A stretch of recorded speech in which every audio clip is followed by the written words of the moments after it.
Commission meeting to order. We begin with the Pledge of Allegiance. I pledge allegiance to the flag of the United States of America and to the republic for which it stands, one nation, under God, indivisible, with liberty and justice for all. May I please have a roll call? Commissioner Harper Pedersen is absent, excused this evening. Commissioner Gutierrez. Present. Commissioner Bergman. Present. Vice Chair Bradley. Present. Chair Silberman. Here. The next item is public comment. This public comment period is intended for comment on items that are not on the agenda. The Commission may briefly respond to statements made or questions posed as allowed by the Brown Act. However, the Commission's general practice is to refer items to staff for attention or have a matter placed on a future Commission agenda for a more comprehensive action or report. Is there anyone here who would like to speak on an item that is not on the agenda? Seeing none, moving on. Does anyone have any changes to the minutes? I didn't see any. Nope. Shannon? Nope. Is there a motion? So moved. Second. I'm going to give it to Shannon this time. I'm sorry. I think she was slightly faster. No, that's not true. She was slightly faster this time. There's a motion and a second. Can I have a roll call vote, please? Commissioner Gutierrez. Yes. Commissioner Bergman. Yes. Vice Chair Bradley. Yes. And Chair Silberman. Yes. The next item is a public hearing item. The procedure for the public hearing is as follows. Staff will present a report on the history, physical features, etc. on the application, followed with staff's recommendation. The applicant will then be given an opportunity to make a presentation. Thereafter, interested members of the community may speak on the proposal. When all interested parties have had an opportunity to be heard, the hearing will be closed and no further discussion from the floor can be held. The Commission will then consider the evidence and make its recommendation.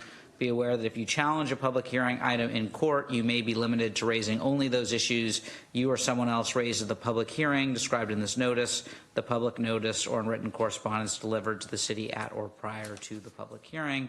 We ask that speakers fill out a speaker's form found by the door and hand it to the recording secretary prior to addressing the Commission.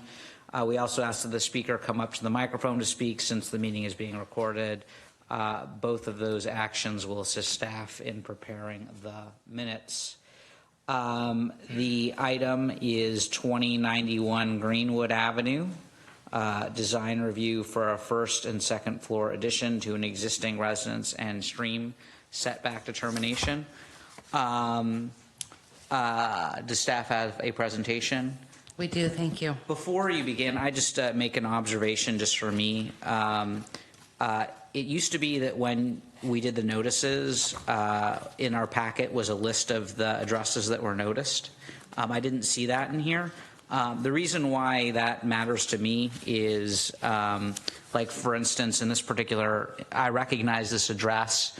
I recognize that it was just down the block from very good friends of mine, which I probably should disclose if they were to show up or if they were to, have some concerns about it, which they don't.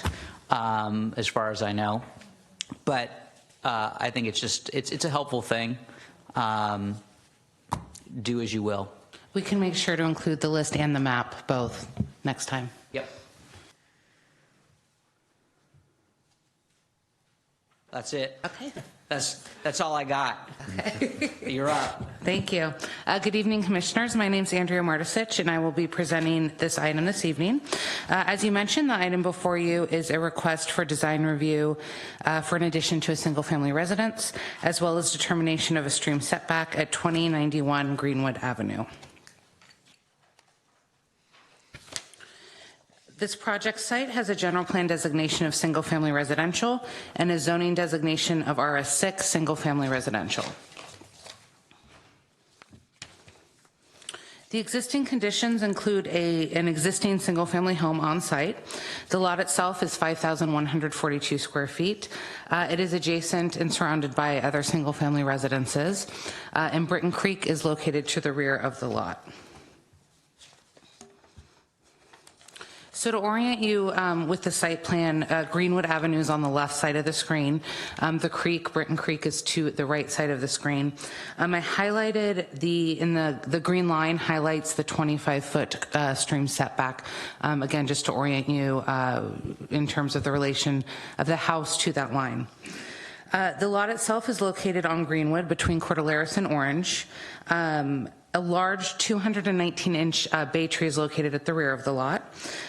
There's an existing single-story residence on site, which includes a single-car detached garage at the rear. Portions of the existing garage, main residence, and landscape paving are currently within the required 25-foot setback. So looking on the screen, you can see a significant portion of the existing garage, the rear corner of the house, and there's paving back here, and I'll provide a clearer graphic in a minute. So this is a photo of the existing residence. You can see the existing conditions. So as part of the request for design review, the design review itself normally could be reviewed at staff level based on the size of the addition. However, because they were required to get a stream determination setback by Planning Commission, all of the entitlements bump up to the Planning Commission, so you are looking at design review this evening as well. The applicant is proposing 2 small additions on the first floor for about a total of 56 square feet. They're also proposing a brand new second floor, which would include 3 bedrooms, a bathroom, a sitting room, and a master suite. And then these are the proposed front and rear elevations after the addition.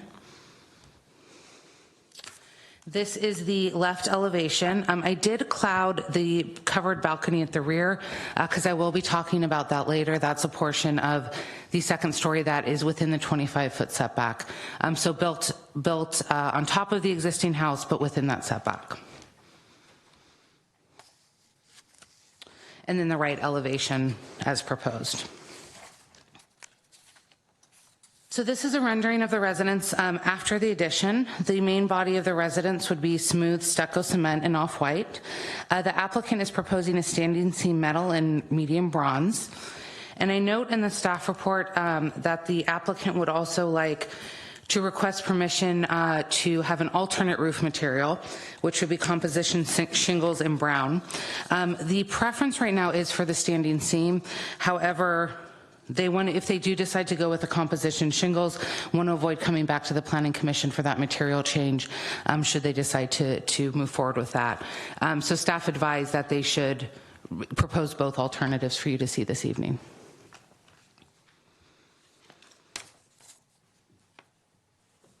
As part of the design review, the applicant is also requesting determination of the creek setback. As I mentioned previously, because there's a creek at the rear, there is a 25-foot setback, which is measured from the top of bank. Generally speaking, the municipal code allows very limited work within this area, vegetation maintenance, grading for conservation, things like that. So the code says that there's a 25-foot setback, but that the Planning Commission can specify another distance, and that is the entitlement the applicant is requesting this evening. In order to do an addition to the residence, specifically a rear landing and a second-story deck, the applicant is requesting this entitlement this evening, and they're also wanting to remove existing concrete and replace it with grasscrete. So looking at the screen on the left side, you'll see the existing conditions on the site. This hatched area that's at the rear of the house, to the rear of the garage is all concrete slab with pervious pavers. They're proposing to remove that and replace it with grasscrete, which would allow water to drain to the dirt below. And then on the right, you'll see the proposed site plan. I highlighted in yellow the area of the landing that's proposed for the exit on the first floor. And again, the balcony on the second floor would be above the existing residence, but within that portion of the 25-foot setback. So in terms of the distance, the new grasscrete would be about 4 feet from the top of bank, if approved, and the new landing would be about 13 feet from the top of bank. Currently, the existing pavers are less than a foot, so the setback is increasing in terms of what's there now. Rather than specify one dimension in terms of approval, we are recommending, if you do want to approve this item, to condition it to match the plans before you this evening. What that would mean is if in the future they want to add on or change the configuration, we'd have to do another biological study to make sure that that's not impacting the creek itself. So rather than saying, 4-foot setback across the whole rear yard, it's really along each point as shown on the plans. Which condition is that? That, I believe, is condition 2. Let me double check.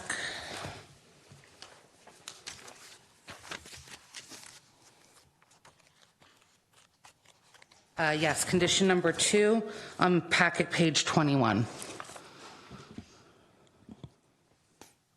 Okay. So you have the pavers here on the left-hand side, and on the right-hand side, there's a very small, very light gray line, which is signifying what? Is that what?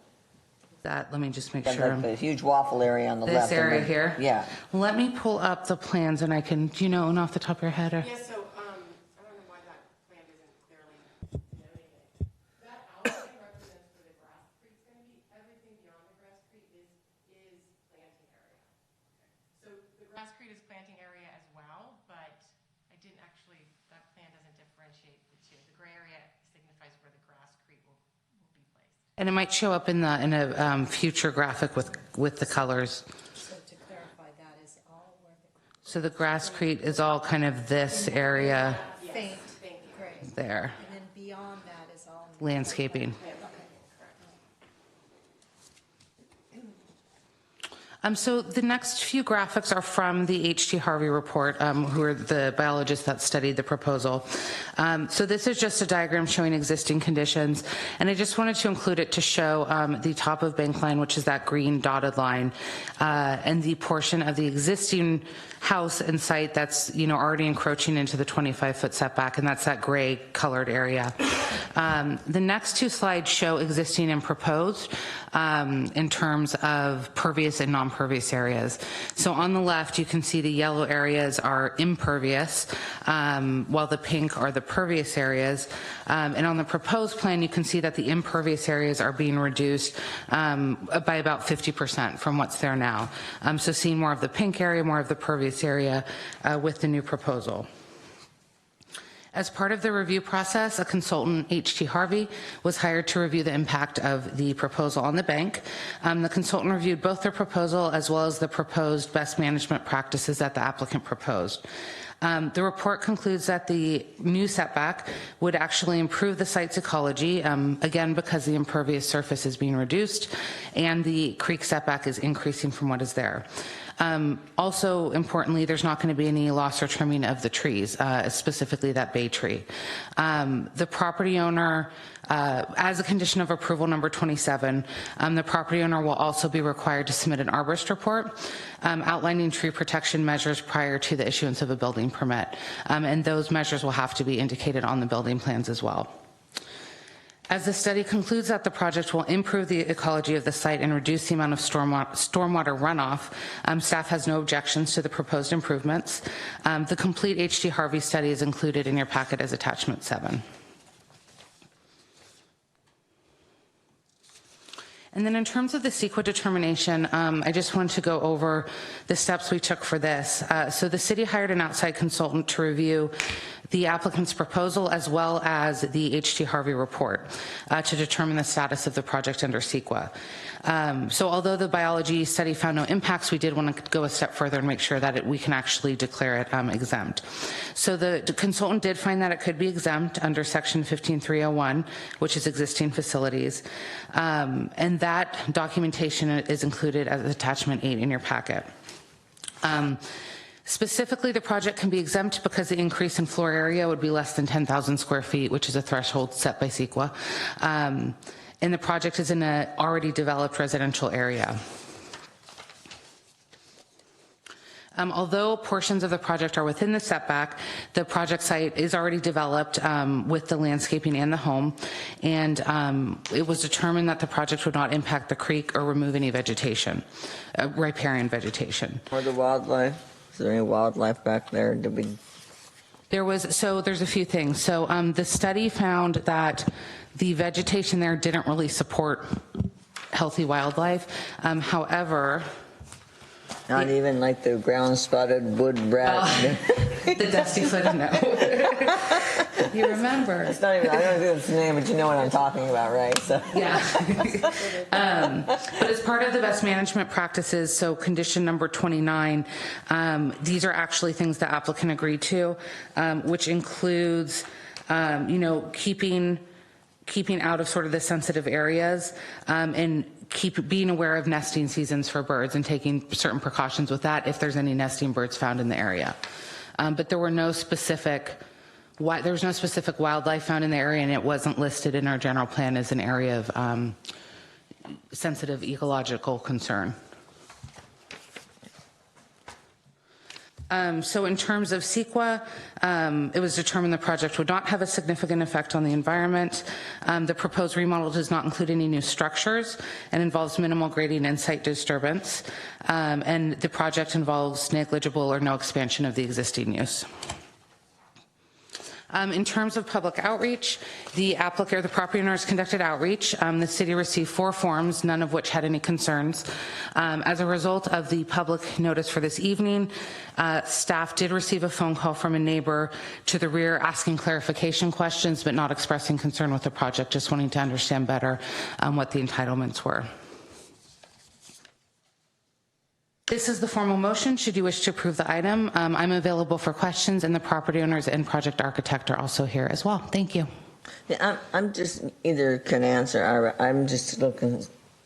Would like clarification on the area back. They're calling it a green area or a grassy area. So there's going to be like natural grasses or something back there as part of the overall landscaping. Actually, sort of like PAMP has natural grassy area or something. Okay, all right, thank you. Does anyone have any questions for staff at this time?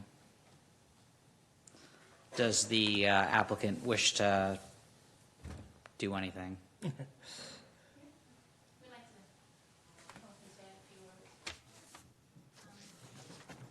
First of all, we'd like to thank Andrea throughout the delay to getting our project to this point. She's been very patient, and she's handled everything very professionally.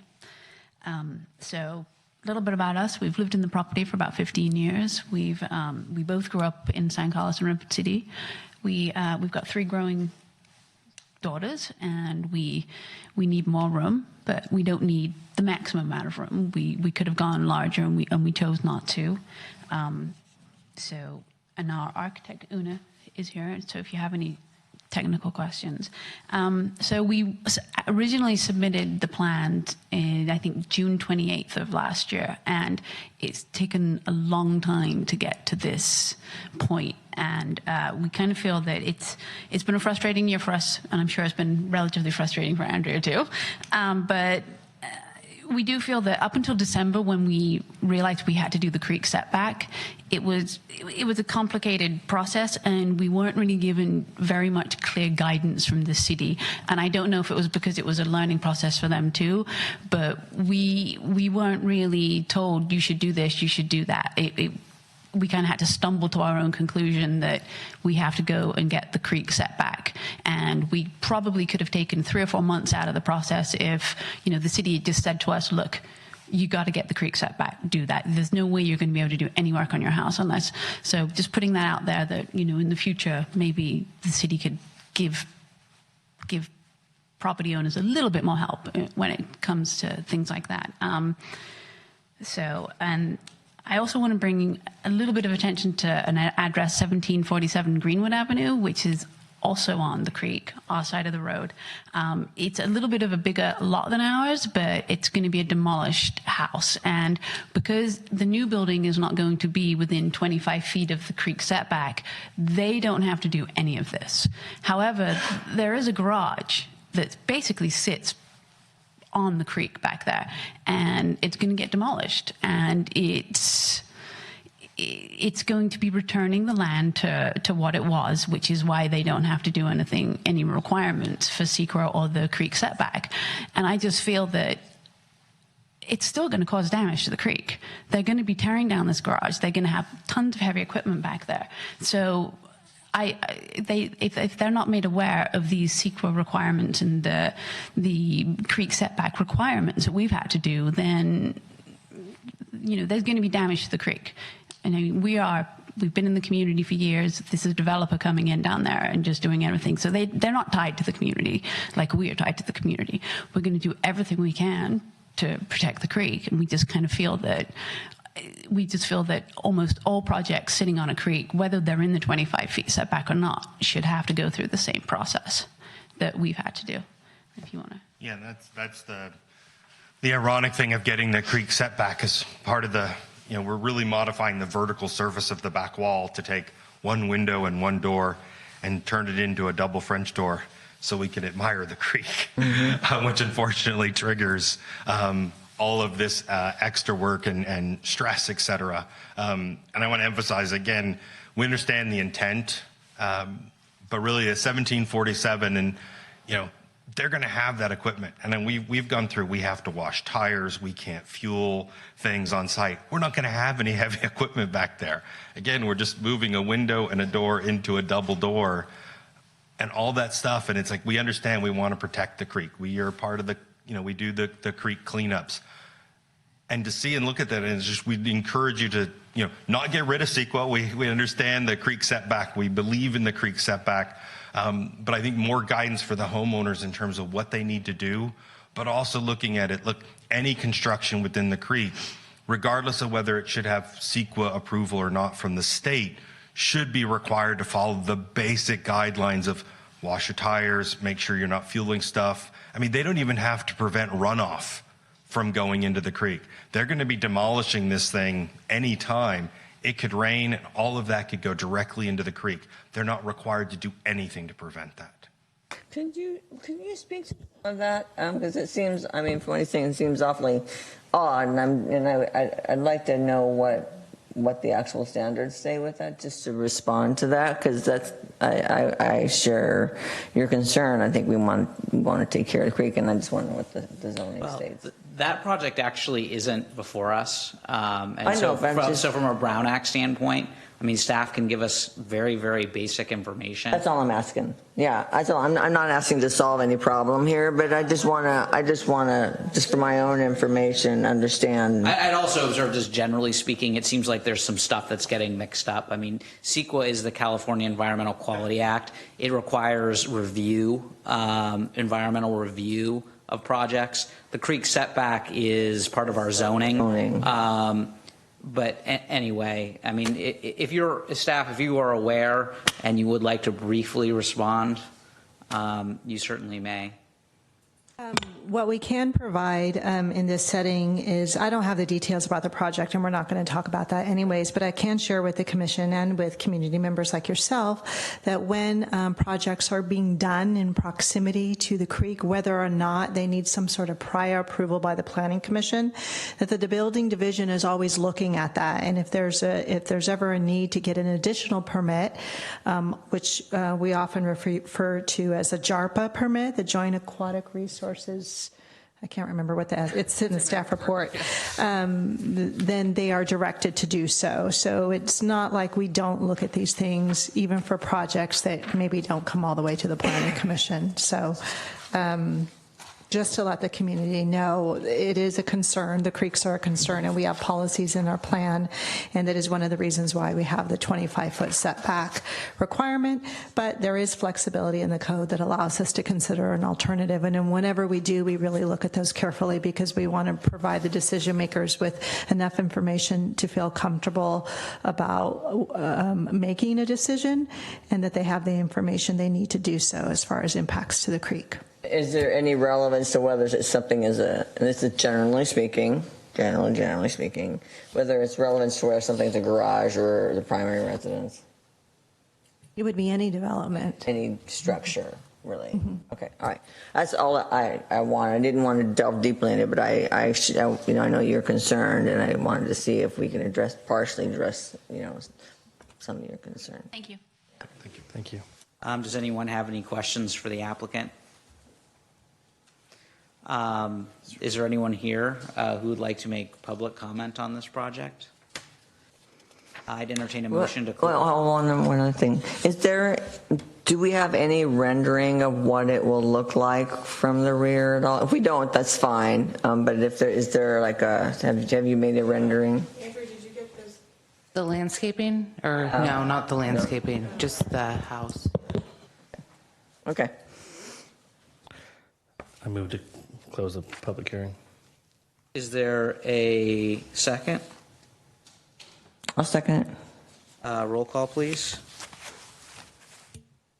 Commissioner Gutierrez? Yes. Commissioner Bergman? Yes. Vice Chair Bradley? Yes. Chair Silberman? Yes. And Shannon, I don't know what you were looking for. I mean, there's a rendering of the Renderings rear are of the better. house on page 38. It's not relative to the creek, if that's what you're looking for. I just wanted to see the grass, how the grassy stuff, how that was going No, to play out. But it's okay. I didn't see that.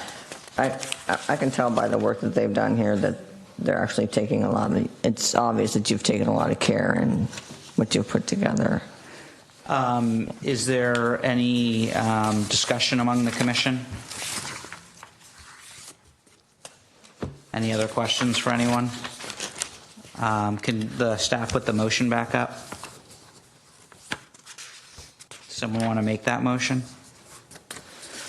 I move that the planning, I think commission should be in there, right? Planning commission grant design review approval for a 56 square foot first floor addition and a 1168 square foot second floor addition to an existing single story residence and associated determination of the creek setback at 2091 Greenwood Avenue as proposed based on the required findings contained in the staff report and subject to the 29 conditions listed in the draft code compliance certificate. Is there a second? Second. See? Yeah. See? Everyone has their day. This was your chance. I'll have a roll call, please. Commissioner Gutierrez? Yes. Commissioner Bergman? Yes. Vice Chair Bradley? Yes. And Chair Silberman? Yes. Congratulations. Moving on. Are there any reports on recent city council actions? I don't have anything to share with the commission this evening. Are there any planning commission comments or reports? None? Seeing none. There was no correspondence on the days. Is there any other magical correspondence anywhere? None for this evening. All right. Are there any planning staff comments, reports, or updates of current projects? Yes, there is. In fact, I took the extra effort to create a little handout regarding the announcement that I'm about to make, and hopefully you all have a copy of that. I left that on the dais. As most of you know, city staff and a consulting team have been working on a strategic zoning ordinance update, and that would be for the RS6 zoning district, which is the single-family zoning district in the city. What we've been working on since last May with a 7-member advisory committee is looking at all of the factors that contribute to house size, bulk mass, and neighborhood fit. So we've been meeting with the 7-member advisory committee for almost a year, since last May. And just this past February, we had our last meeting. We were able to reach a recommendation on the proposed set of solutions that the committee has been discussing for almost a year. And we're now ready to share that with the larger community. So what is on our schedule next is to share this with a broader audience on May 2nd, which is on a Wednesday, and that will be held at the San Carlos Library. So we invite you to share with your friends, family, neighbors, people you know in San Carlos who have an interest in this, and let them know about it. We're going to be using every tool in our toolbox to let the community know about these important dates, particularly that they are invited and encouraged to attend the workshop on May 2nd to come and learn about the proposed solutions. We definitely want to hear back from the community on this. So making that official announcement this evening.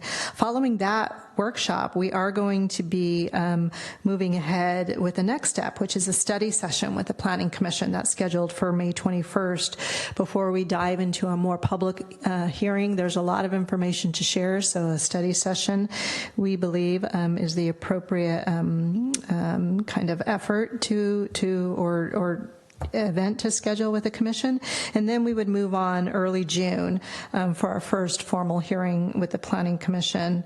Assuming the Planning Commission is ready to make a recommendation to the council that evening, we would then move forward to City Council on June 25th for the first reading. And the second reading is usually an item that is on the consent calendar, and usually if there's any additional work or direction, it usually happens at the first reading of the ordinance. So I just wanted to make that clear. I wouldn't want everyone to skip all the other dates and show up at the second reading of the ordinance, but I think the Planning Commission understands that. So that is what I wanted to share with the commission this evening. Would you mind, just for the 3 or 4 people out there watching this, going over just how people can get more information about that? I know that you've reached out in many ways, but if you wouldn't mind just covering that again. Sure. Our website is always a good resource. So if you go to cityofsancarlos.org, and we're in the process of putting this on the front page, so it's really easy to find. But in the meantime, you can go to Community Development, Planning Division, and under Special Projects, there's a link on single-family house size. So that's where this information will be contained, and a little bit more background information. And we are going to be putting a booklet. We're going to be uploading a booklet that kind of provides a good summary and outline and overview of all the proposed solutions that we will be discussing. Do we ever post on Nextdoor? We will be doing that. So we're going to be doing all of our social media sites. So the city has a Nextdoor, a Twitter, and Facebook, and we'll be posting on social media. Yep. Okay. So when is Jesse, my, and Angela's last day? Candidates that are selected, or after interviews, of course, with the council, would take their seats at the first meeting in July. That's usually when we do this. So that would be the second meeting in June. Thank you. Anything else? That's all I have this evening. Awesome. Thank you. Meeting's adjourned.